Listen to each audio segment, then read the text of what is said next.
પણ શેઠ 15 મિનિટ વહેલા સા બનાવવાનું કહેતા હોય તો હું ટાઈમે સા તો બનાવી શકું. એ હારું લ્યો સા પીવો. હે મમરાભાઈ આવે છે, ઓફિસના દરવાજા બંધ કરી દો. એલા ભોજદા ક્યાં ગયા? એ ઓફિસમાં બેઠા. હે આ ઓફિસ છે? હા ભોજદા ઓફિસના દરવાજા ખોલો. કેમ કઈ ખાસ કામ છે? હા એ શું કામ છે? તમારે રમત રમવા આવવાનું છે. ના રે ના, મારે કાંઈ રમત રમવા આવું ના, મારે ઓફિસમાં બેહવાનું છે. પણ હું શું કહું, તમે રમત રમવા આવો, પૈસાના બંડલ આવશે ને તો તમારે હાસુ ઓફિસ બની જાહે. હે ભોજદા ઈ વાત મમરાભાઈ ની હાસી હો. હે પણ હું રમત છે ઈ તો કયો. તમારે ખાલી માટલા ઓળખવાના છે, માટલામાં જે નીકળે ઈ તમારું. હે તો આ રમત રમવા આવી. ઓ બાપા પણ તમને ખબર તો છે તમે ઓફિસમાં બેઠા તો જોઈને ઊભા થતા હોય તો. પણ યા ભૂલાઈ ગયો. હાલો હવે વાતો નથી કરવી, રમત રમવા વ્યા જાવી. એ હારું હાલો. હે મમરાભાઈ તો ભોળા દાદાને એને લઈને આવ્યા. એ હું રમત છે? તમને કીધું તો છે માટલા ઓળખવાના છે. એટલે એ માટલામાં ઇનામ છે, 200 રૂપિયા આપો ને ઇનામ જીતો.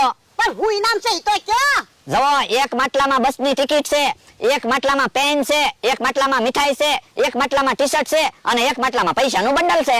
હે પહેલો 200 રૂપિયા. બોલો તમારે કયું માટલું જોવે છે? એક ત્રીજું માટલું. લઈ લો. હે માટલામાં તો ટી શર્ટ છે હું. લ્યો બોલો, તમારા ઇનામમાં ટી શર્ટ લઈ ગયું. પણ હું ક્યાં ટી શર્ટ પહેરું? પણ તમારો માણસ તો ટી શર્ટ પહેરે છે, એને આપી દો. એ હારું હાલો તો હજી 200 રૂપિયા આપો ને ઇનામ જીતો. આલે હવે તું પૈસા આપ. પણ મારે થોડા પૈસા આપવાના હોય. તમે ઓફિસમાં બેહો છો, તમે શેઠ કહેવાય, તમારે પૈસા આપવાના હોય. એ હારું અલ્યો. બોલો કયું માટલું જોવે છે? એક ત્રીજું. લઈ લો. હે આ માટલામાં તો ચોકલેટ છે. હે ભોળાદાદાને તો મીઠાઈ લઈ ગઈ હું. હવે મીઠાઈ ક્યાં છે? ચોકલેટ છે. પણ ચોકલેટ નહીં, તે મીઠાઈ જ કહેવાય. ચોકલેટ ને થોડી મીઠાઈ કહેવાય, ચોકલેટ ને ચોકલેટ કહેવાય. મીઠાઈ કેવી હોય? ગળી ચોકલેટ કેવી હોય? ગળી. આ તો મીઠાઈ જ કહેવાય. તમે મને ભોળા દાદા કયો કે મારા માણસને ભોળા દાદા કયો? તમે ભોળાદાદા છો તો તમને જ ભોળાદાદા કહેવાનું હોય ને. તો પછી ચોકલેટ ને ચોકલેટ જ કહેવાય. હવે ઈ વાત જવા જો, આપણે ઇનામ જીતો. પૈસાનું બંડલ હજી બાકી છે. એ લ્યો 200 રૂપિયા. બોલો કયું માટલું? એ પેલું માટલું. લઈ લો. હે આમાં તો પેન છે. એ 200 રૂપિયાનો પેન. હા એ હવે ઓફિસમાં બેઠા બેઠા એ સહી કર્યા કરજો. લ્યો બોલો 600 રૂપિયા ગયા. પણ ભોળાદાદા હવે બે જ માટલા છે, હજી ટિકિટ લ્યો, કદાચ પૈસાનું બંડલ આવી જાય. એ હારું અલ્યો 200 રૂપિયા. બોલો કયું માટલું જોવે છે? એ પેલું માટલું. લઈ લો. હે આમાં તો બસની ટિકિટ છે. લ્યો બોલો, બસની ટિકિટ ઇનામમાં લાગી. પણ આમાં તો કોકે મુસાફરી કરેલી છે એવી ટિકિટ છે. એ હું ને બકુલભાઈ બે ભાવનગર ગયા તા ને બસમાં, એની ટિકિટ છે.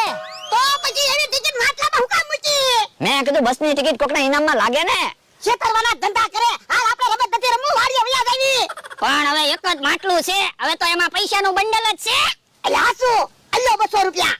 બોલો હવે કયું માટલું જોવે? હવે એકાદ માટલું વધ્યું તો એ માટલું લઈ લેવી. એ હારું. હે ભોળાદાદા પૈસાનું બંડલ આવી ગયો. હવે બંડલ ક્યાં છે? 10 ની 5 નોટું છે.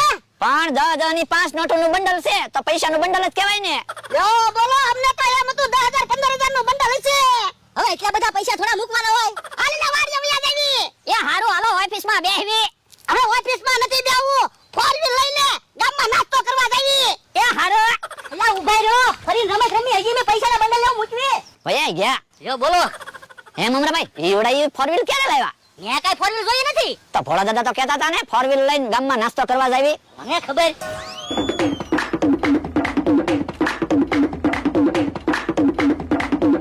કે હા કાકા એક બાજુ રહેજો. હે આ બધું શું છે? એ જોવો ને, શેઠ કે ગામમાં નાસ્તો કરવા જાવું છે તો 4 વ્હીલ લઈને ગામમાં નાસ્તો કરવા જાવી. ક્યાં છે 4 વ્હીલ? આ તને 4 વ્હીલ નથી દેખાતી? હે ઓ બાપા, આટલા બધા હરખ ફદુડા હું થાવ, તમે મને ગાંડો કરી દેહો. કેમ? તો હું તમને વાડીએ તો શરમ નથી લાગતી, પણ આવી રીતે ગામમાં જાશો તોય તમને શરમ ય નહીં લાગે. એમાં શરમ છે ની.